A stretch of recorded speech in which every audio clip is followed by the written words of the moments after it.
Hello दोस्तों, आज की इस क्लास में हम हिंदी साहित्य इतिहास की महत्वपूर्ण परिभाषाओं को देखेंगे। वे परिभाषाएं जो हमारे परीक्षाओं में अक्सर पूछे जाते हैं। चलिए क्लास की शुरुआत करते हैं। सबसे पहली परिभाषा है डॉक्टर नागेंद्र की। इन्होंने क्या परिभाषा दी है? बदलती हुई अभिरुचियों का इतिहास साहित्य इतिहास है जिसका सीधा संबंध आर्थिक क्रियाओं से है। डॉक्टर नागेंद्र क्या कहते हैं? बदलती हुई अभिरुचियों का जो इतिहास है वह साहित्य इतिहास है और इसका सीधा संबंध आर्थिक क्रियाओं से है। दूसरी परिभाषा रामस्वरूप चतुर्वेदी जी की है। साहित्य के इतिहासकार का काम है कवि के कर्मों को साहित्य इतिहास की विकास प्रक्रिया में न्यायोचित दिखा सकना।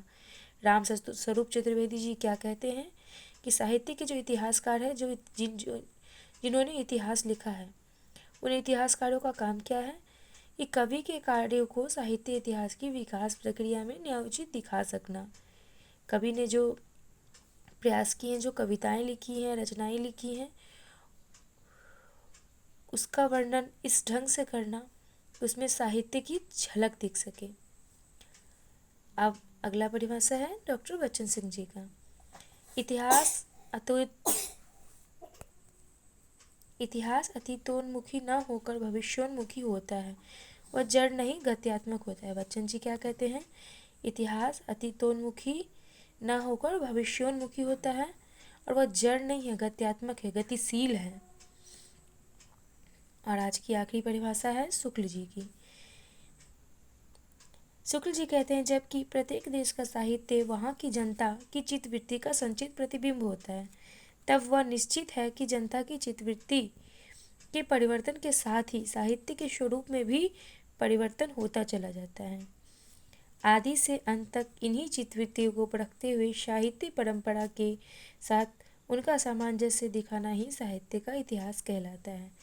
शुक्ल जी क्या कहते हैं कि प्रत्येक देश का जो साहित्य होता है वहाँ की जनता की चित्तवृत्ति का संचित प्रतिबिंब होता है, तब यह निश्चित है कि जनता की चित्तवृत्ति के परिवर्तन के साथ ही साहित्य के स्वरूप में भी परिवर्तन होगा।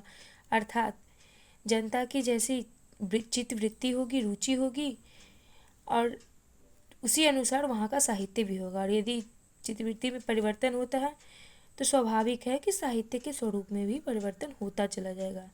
आदि से अंत तक इन्हीं चित्तवृत्तियों को परखते हुए साहित्य परंपरा के साथ उनका सामंजस्य दिखाना ही साहित्य का इतिहास कहलाता है।